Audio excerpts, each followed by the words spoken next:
Hey guys, Youngblood with you, and what I wanted to do today was first off welcome you through to 3.12 Wave 1 PTU, and with that brings a new ship being the Esperia Talon. We actually have two of them to talk about, one being the Talon and the other being the Talon Shrike.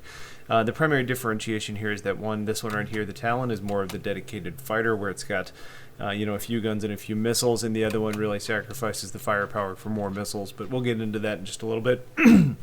If you have not been following, this is actually made by Esperia, so it is an alien recreation ship.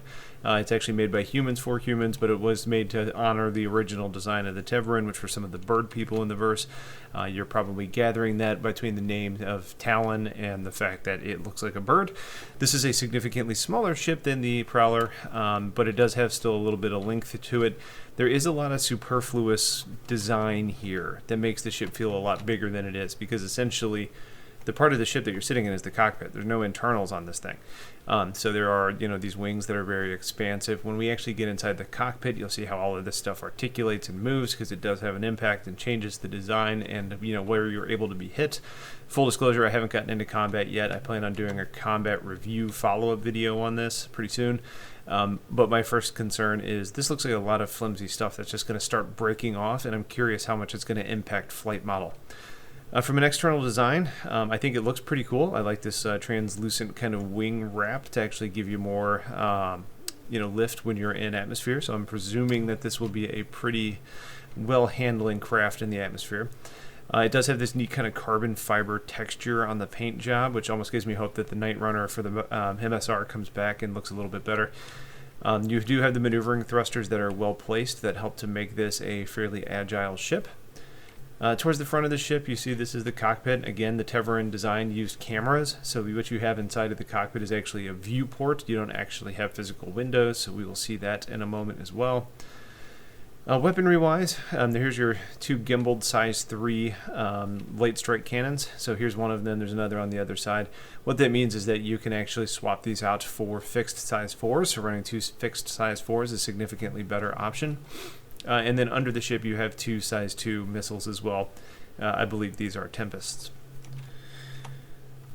Alright, and if you're noticing a little bit of funny business, the design of the ship just changed a little bit, and that's because we actually just went ahead and moved over to the Shrike version, which is our missile version. Overall, the design is almost identical. What you have, though, is a slightly different color scheme. And I guess to tell you why I switched over was because I couldn't interact with anything on the ship. So like opening component bays or getting into the ship wasn't working, so I think my Arena Commander server went down. Anyways, you can see instead of being a pure green theme, this one has kind of this purplish green iridescent, almost like the Camaro paint job that everybody had for a while there. The wings back here I think look significantly better in this bluish purple versus the green, but I think that's purely a just personal style. And what the other kind of real difference here is that you're going to see that you have much smaller guns. So you have, if I remember right, these are fixed size 2s or gimbaled size 1s. So the firepower is very, very minimal on this ship. But where that actually gets a little bit of replacement is when you start talking about right here. If you look inside there, this is the missile reloading system. So I believe it's meant to use this as a missile tube, dumping them out on this side, and then again on this side. Now, as far as the placement is concerned, it's, you're going to see those missile tubes are a little bit obstructed here. I'm assuming that those are going to come out and just rocket below the ship, and it's not going to end up being an issue at the end of the day, but it is a little bit strange of a design decision. So aside from the actual missile reloading system on the outside, what you also have is a weapon storage rack on the front side of the ship, controllable by the little red buttons. On the underside you also have looks like your server blades here for your computer. This might be a placeholder. It doesn't really look like anything in particular. You've got your, what looks to be your jump drive there, or your quantum drive I should say. On the top you have quite a few others as well. You can see you've got like component housing up here that pops out of the top. You also right back here have your coolers that open up. I don't personally know if I love the feel of having both of your coolers kind of exposed on the back side of your ship right there, but not terrible either. So well designed for the ship as far as being able to find what you need when you need it, although it is worth noting on a ship like this, and it will be the case in most fighters, you're going to have to EVA to access that stuff, and that may not necessarily be an ideal situation where, you know, larger ships you have the ability to get to it from inside the ship. The canopy animation, it kind of drops down for you. You can see I left the viewport on since you can see the outside. This is going to be a handy way of getting in and out of a ship, although I will tell you it is slow compared to other ships that have ladders. So if speed is an issue, hopefully this thing has a second degree of speed to let you kind of get in there and do what you need to do. Inside this cockpit, there is a lot of physicalized options as far as the buttons are concerned. Like you'll notice that there's engage cruise control on that button, and then over here you've got proximity flight assist, and then over here you've got HUD options, and over here you've got the proximity assist again, I guess. More of those apply over here too as far as like the targeting is concerned, and then you have your traditional MFDs. So I think after we've seen this in a couple other ships, it's just getting more and more developed, and I think this is the direction we should expect to see it continue to happen.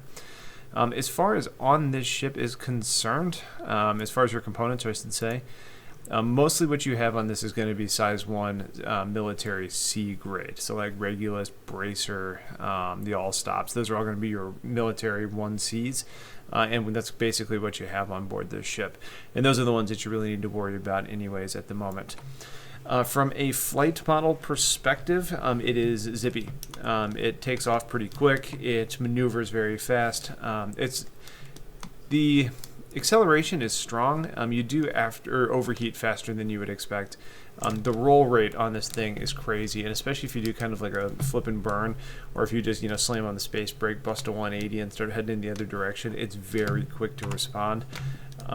You can kind of see like the roll rate's insane. It's probably close to like what the Blade can do. It's in my mind, it's better than the Arrow, it's better than the Gladius. It just flies very, very well. So I'm excited to kind of take it into atmosphere and see how it flies, because I think it's going to do great, and I want to do some low flying with it. As far as the design, there are some animation pieces in here that actually happen too. So right now this is your traditional flight model. If you wanted to go into like atmospheric flight where you actually hit K, you notice those wings kind of fold back and in towards the middle of the ship. If you actually put on your landing gear, it's pretty wild. The engines start coming back down, and then you actually see the feet almost come down. So when it is just, imagine an invisible plane here, it does look like a bird just sitting on the ground. So the design here is really cool. I think it's a very promising ship. I still, don't know how this holds up to some of the other fighters, which is why I plan on doing a combat review with it very soon. My kind of just gut here is that it's going to be hard to hit, but it's also going to be hard to use the size 4s and actually land a lot of shots with how snippy this is. So you'd probably have to be a very dedicated, light fighter type of pilot to be real successful with the size 4s and not have to rely on the gimbals. So that's going to be it for now. I appreciate you guys watching. I hope you stay tuned for more coming soon. 312 brings a lot of other cool stuff that I'll have videos of in the next couple of days. Also, just so you guys know, I will be giving away a couple of these here probably in a couple of weeks, so stay tuned for that coming soon, so keep an eye on the channel. Remember that Patreon subscribers get extra entries, so consider supporting me there.